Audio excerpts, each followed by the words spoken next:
a rapper serving 10 years for shooting Megan Thee Stallion, just broke his silence from behind bars with a message that has millions of people questioning everything they thought they knew about the case. While across the country, a teenager who spent months as the most hated person on the internet just got vindicated in a way nobody saw coming. December 2025 is bringing closure to two stories that defined how we talk about guilt, innocence, and the court of public opinion. And what's emerging is far more complicated than the headlines suggested. Tory Lanez, whose real name is Daystar Peterson, walked into a California prison in September 2023 after being convicted of shooting Megan Thee Stallion in the foot following a party in the Hollywood Hills back in July 2020. The trial became one of the most watched celebrity cases in years, with social media picking sides before the jury ever deliberated. And when the guilty verdict came down on 3 felony counts, including assault with a semi-automatic firearm, the reaction split down the middle between people who believed justice had been served and people who insisted the whole thing was a setup. Fast forward to December 2025, and Tory's legal team filed new motions, while he issued a statement from prison that's forcing even skeptics to reconsider what actually happened that night. Meanwhile, Tylo James, the teenager accused of orchestrating the killing of his friend PNB Rock in September 2022 during a robbery at Roscoe's Chicken and Waffles in South Los Angeles, just walked out of court completely exonerated after prosecutors admitted they got it wrong, and the evidence never actually pointed to him in the first place. These two cases couldn't be more different in the details, but they share something crucial. Both of them expose how quickly we decide who's guilty based on incomplete information, how the internet amplifies whatever narrative gets the most engagement, and how the actual legal system operates on a completely different timeline than social media outrage. One case involves a celebrity who got convicted and is now fighting to prove his innocence, while the other involves a teenager who got charged, tried in the court of public opinion, and then quietly cleared when the real evidence came out. The contrast tells you everything about how justice actually works versus how we think it works. Tory Lanez's message from prison dropped on December 11, 2025, posted to his Instagram account by someone managing his social media while he serves his sentence at California Correctional Institution in Tehachapi. The post came just days after his attorneys filed a motion for a new trial, based on what they're calling critical evidence that got suppressed or mishandled during the original proceedings. And the timing wasn't coincidental because Tory wanted his voice heard before the legal arguments got filtered through news coverage that he believes has been biased against him from the beginning. The statement ran longer than typical celebrity posts, more than 800 words laying out his perspective in language that sounded nothing like the polished PR statements his team had issued before. Tory wrote that he never intended for any of this to play out publicly, but felt he had no choice after watching what he describes as a systematic campaign to destroy his reputation. And he specifically addressed the people who supported him throughout the trial, acknowledging that standing by someone accused of violence against a woman made them targets for harassment online. Here's part of what he said, using his exact words. "I've had 2 years to sit with this. 2 years where I couldn't speak freely because lawyers told me silence was the best strategy. And all that silence did was let other people control the narrative about who I am and what I'm capable of. I'm not asking anyone to feel sorry for me. I'm asking people to look at the actual evidence, the stuff that got kept out of trial, the witnesses who changed their stories, the forensic details that don't match what the prosecution claimed happened." The message referenced specific evidence that his legal team claims was either excluded from trial or not properly examined by the jury, including gunshot residue testing that allegedly showed Megan Thee Stallion's former friend and assistant Kelsey Harris had residue on her hands consistent with firing a weapon, while Tory's results came back inconclusive. His attorneys have been arguing since the conviction that the prosecution built its case on the assumption that Tory was the only person who could have fired the gun, but the physical evidence suggests multiple people in the vehicle that night could have been involved, and the jury never heard testimony that would have complicated the straightforward narrative prosecutors presented. Tory also addressed the text messages between Kelsey Harris and Megan's bodyguard that surfaced during trial. Messages where Harris allegedly wrote "help" and "Tory shot Meg" in the immediate aftermath of the incident. But Tory's team argues those messages got sent hours later, not in real time as prosecutors suggested, raising questions about whether Harris was reporting what she witnessed or coordinating a story after consulting with others. Defense attorneys pointed out during trial that Harris invoked her Fifth Amendment right against self-incrimination more than 50 times when called as a witness, refusing to answer questions about what she saw or did that night. And Tory's camp has maintained that her silence protected her from potential prosecution. The Instagram message didn't attack Meghan directly, which legal experts noted was strategically smart because anything that could be interpreted as harassment or intimidation of a victim would destroy any chance of getting an appeal heard favorably. Instead, Tory focused on procedural issues and what he characterized as media bias that poisoned public perception before the trial even started.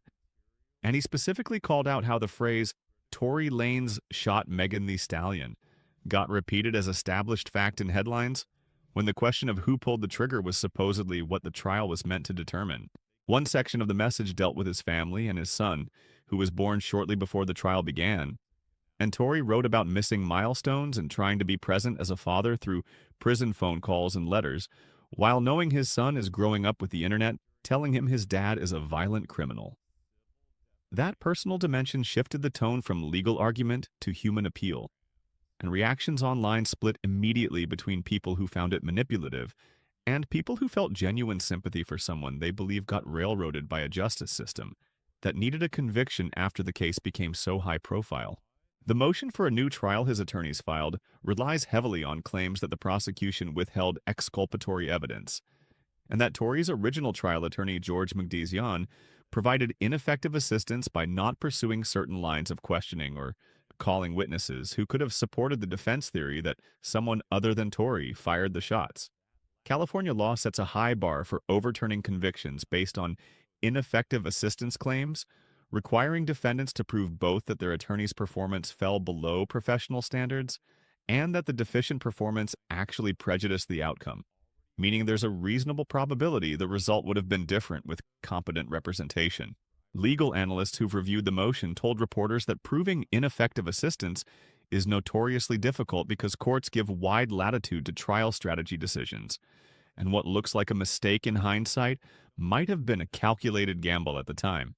But Tory's current attorney, Unite the People founder and criminal justice reform advocate Jessica Jackson, argues that McDezian's failure to challenge the gunshot residue evidence or properly cross-examine the forensic expert who testified for the prosecution wasn't strategic choice, but rather inadequate preparation that cost Tory a fair trial. The prosecution fired back on December 13th with a response brief arguing that the defense is simply rehashing arguments that the jury already rejected and that no new evidence has emerged that would justify setting aside the verdict. Los Angeles County Deputy District Attorney Kathy Tai, who handled the original prosecution, wrote in court filings that Tory's current legal team is engaging in revisionist history and attempting to create doubt where the evidence was overwhelming, pointing out that Megan Thee Stallion testified under oath about what happened, multiple witnesses corroborated aspects of her account, and the physical evidence of gunshot wounds to her feet was never in dispute. What makes Tory's situation unusual is the sustained public attention the case continues to receive more than 2 years after the conviction, with prominent figures in hip-hop and entertainment still debating his guilt and organizing campaigns demanding his release. Drake posted cryptic messages that many interpreted as support for Tory, though he never mentioned the case explicitly. 50 Cent has been vocal about his belief that something doesn't add up in the prosecution's version of events. Joe Budden dedicated multiple podcast episodes to analyzing the trial testimony and pointing out inconsistencies he believes got ignored by media coverage. That celebrity support creates complications because it can influence public opinion in ways that might eventually affect appellate judges' willingness to take claims seriously.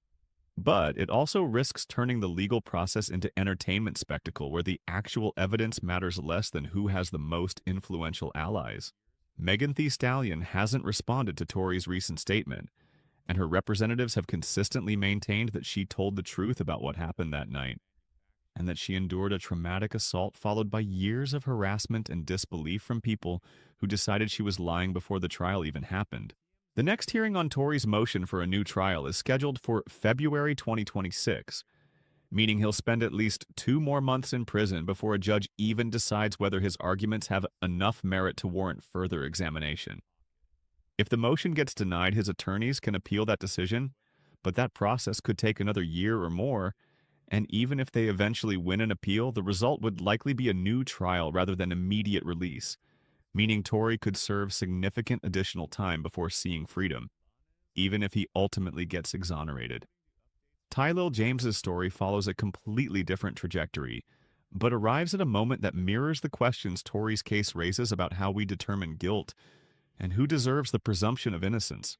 September 12th, 2022 brought the killing of rapper PNB Rock, whose real name was Rakeem Allen, during a robbery at Roscoe's Chicken and Waffles on West Manchester Avenue in South Los Angeles. PNB Rock was eating with his girlfriend when at least one person walked into the restaurant and demanded jewelry and other valuables before shooting him multiple times and fleeing with items including his chains and watches. The attack happened in broad daylight with multiple witnesses, and PNB Rock was pronounced dead at a nearby hospital less than an hour later, making him the latest in a series of rappers targeted for their jewelry in increasingly brazen robberies that had the hip-hop community on edge. Within days, LAPD arrested 17-year-old Freddie Trone and charged him as the shooter, while also arresting Trone's 14-year-old son as an accomplice, alleging the teenager had actually been the one to pull the trigger while his father served as the getaway driver. The case immediately generated controversy because charging a 14-year-old with murder seemed extreme to critics who argued the kid was being manipulated by his father, while others pointed out that PNB Rock was dead, regardless of how old the shooter was, and that accountability couldn't be waived just because of someone's age. Then on September 16th, 2022, 4 days after the shooting, investigators arrested Tylo James, an 18-year-old from Los Angeles who'd been friends with PNB Rock and was known in certain circles for being connected to people in the music industry. The charges against Tylo allege that he'd set up the robbery by communicating PNB Rock's location to the Trones, essentially serving as the inside man who made it possible for the robbery crew to find their target at exactly the right moment when he'd be vulnerable and carrying expensive jewelry. LAPD's theory relied heavily on cell phone records showing communication between Tylo and Freddie Trone in the hours before the shooting, combined with social media evidence that supposedly proved Tylo knew where PNB Rock would be eating that day. Prosecutors argued that Tylo had been with PNB Rock earlier in the day, learned about his plans to go to Roscoe's, and then passed that information to Trone in exchange for a cut of whatever they stole, making him guilty of murder under California's felony murder rule, even though he wasn't present during the actual shooting. The charges devastated Tylo's family, who insisted their son would never be involved in setting up a friend to get robbed and killed, and his mother told reporters that investigators had rushed to judgment because they needed someone to blame, and Tylo's phone records made him an easy target, even though the actual evidence was circumstantial at best. Meanwhile, social media declared Tylo guilty immediately, with thousands of people calling him a snake and a rat who betrayed someone who trusted him, and his name became synonymous with the kind of betrayal that gets people killed in street culture. For more than 3 years, from September 2022 through November 2025, Tylo sat in jail waiting for trial, while his attorney fought the charges and investigators continued building their case. The delay came from multiple factors, including COVID-related court backlogs, defense motions to suppress evidence, and the complexity of coordinating a trial involving multiple defendants with separate attorneys who each needed time to prepare their strategies. During those 3 years, Tylo's family visited him regularly and maintained his innocence in every interview they gave. While the public conversation moved on to other topics and most people forgot about the case entirely, except when it would occasionally resurface in social media threads about rappers who got betrayed by people they trusted. Tylo's name would come up alongside stories about other industry figures who got set up by their own associates, cementing his reputation as guilty in the minds of people who never followed the actual legal proceedings. November 19th, 2025, brought the preliminary hearing where prosecutors would present their evidence to a judge who would determine whether sufficient probable cause existed to move forward to trial. And this is where everything fell apart for the prosecution's case.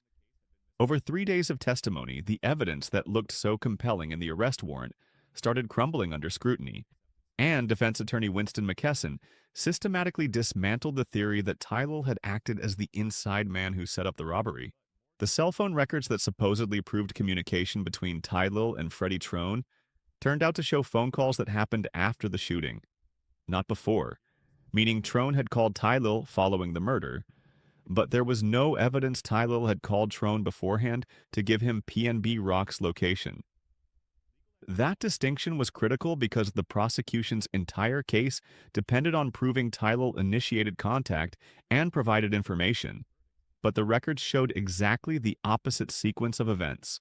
Social media evidence got even worse for prosecutors when McKesson demonstrated that the posts they claimed proved Tylo knew PNB Rock's plans were actually public information that anyone could have seen, including a geotag on PNB Rock's girlfriend's Instagram story that showed their location at Roscoe's before the shooting happened. If the location was posted publicly, then anyone could have seen where PNB Rock was eating without needing inside information from Tylo or anyone else, destroying the foundation of the theory that Tylo had special knowledge he passed to the robbers. The prosecution tried to argue that Tylo's friendship with PNB Rock and his presence earlier in the day still suggested he played some role, but McKesson pointed out that being friends with a victim and being near them before they got killed doesn't constitute evidence of a crime. And if that were the standard, then anyone who saw someone before they became a victim could be charged with conspiracy. The judge presiding over the preliminary hearing clearly found the arguments unconvincing because, on November 22, 2025, she dismissed all charges against Tylo James, ruling that the prosecution had failed to present sufficient evidence to establish probable cause that he participated in planning or facilitating the robbery. The dismissal meant Tylo walked out of court that day after spending more than 3 years in custody for a crime he didn't commit. And his first public statement came the following day when he posted a video to social media, thanking his family for never giving up on him and addressing everyone who declared him guilty based on headlines and rumors. Tylo's voice cracked multiple times during the 8-minute video, and he spoke directly to the camera without any editing or production, just raw emotion from someone who'd been labeled a murderer for 3 years while sitting in jail watching his teenage years disappear. He said, "Y'all don't understand what it's like to have the whole world hate you for something you didn't do. I lost friends, I lost relationships, I lost time, I can't get back, all because investigators wanted a quick arrest and the internet wanted a villain. I'm not saying I'm perfect. I'm not saying I made all the right choices in my life, but I did not set up my friend to get killed. And now I gotta figure out how to live with knowing people will always wonder if maybe I did it anyway." That last part captured something crucial about cases like this, because even though Tylo got legally cleared, the association with PNB Rock's murder will follow him forever, and there's no mechanism for clearing someone's reputation the way courts can clear their criminal record. Comments on his video split between people offering support and people saying the dismissal didn't mean he was innocent, just that prosecutors couldn't prove their case, feeding into the exact kind of doubt Tylo expressed about never fully escaping the accusation. PNB Rock's family hasn't commented on Tylo's exoneration, and that silence speaks to the impossible position they're in, because they lost someone they loved and they still don't have complete answers about how the robbery crew knew where to find him that day. Freddie Trone remains charged with murder and is awaiting trial, while his 14-year-old son is being prosecuted in juvenile court, meaning the people who actually committed the killing will face justice, even though the person originally accused of setting it up is now free. Comparing Tory Lanez's situation to Tylo James's case reveals patterns about how the criminal justice system functions and how public opinion interacts with legal proceedings in ways that can either help or hurt someone trying to prove their innocence. Tory got convicted after a full trial, where a jury heard evidence and testimony over multiple weeks, deliberated, and unanimously agreed he was guilty beyond a reasonable doubt, which is the highest standard of proof in American law. His current fight involves appellate courts reviewing whether errors in the trial process violated his rights severely enough to justify overturning that verdict. But he starts from a position where 12 people already decided he committed the crime, and appellate courts generally defer to jury verdicts unless something went seriously wrong. Tylo never made it to trial because a judge determined at the preliminary hearing stage that prosecutors didn't have sufficient evidence to even present the case to a jury, meaning his exoneration came before anyone formally accused him in front of the people who would decide his fate. The threshold for probable cause at a preliminary hearing is much lower than the beyond a reasonable doubt standard required for conviction. So if prosecutors couldn't even meet that lower bar, it suggests the case against Tylo was fundamentally weak from the start. Both cases demonstrate how quickly public opinion forms and how difficult it is to change minds once people decide someone is guilty. Because Tory had millions of people convinced he was innocent even after a jury convicted him, while Tylo had millions convinced he was guilty even before prosecutors presented any evidence in court. The factors that drive those opinions often have nothing to do with the actual evidence and everything to do with whose story people find more believable based on pre-existing biases about who deserves sympathy and who deserves punishment. Celebrity status affects these cases in opposite ways because Tory's fame means he has resources to hire the best attorneys and appeal platforms to share his side of the story. Advantages most convicted criminals never get. But it also means his case became a spectacle where people chose sides based on their feelings about celebrity culture and the Me Too movement, rather than carefully examining evidence. Tylo's relative anonymity meant fewer people paid attention to his case, which probably hurt him because public pressure might have forced prosecutors to be more careful about the quality of evidence they relied on before filing charges. But it also meant his exoneration didn't become another cultural battleground where acknowledging he was innocent would feel like taking a side in a larger war. The role of social media in both cases can't be overstated, because platforms like Instagram, Twitter, and TikTok allow information and misinformation to spread faster than legal proceedings can move, creating parallel narratives that exist independently of what's actually happening in courtrooms. Tory's supporters use social media to organize campaigns demanding his release and highlighting evidence they believe got ignored, while his detractors use the same platforms to remind everyone that he was convicted by a jury and that supporting him means disbelieving Megan Thee Stallion.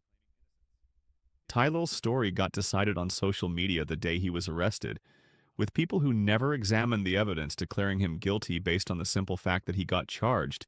And even now that charges are dismissed, those same platforms are full of comments suggesting he got away with something, rather than acknowledging prosecutors got it wrong.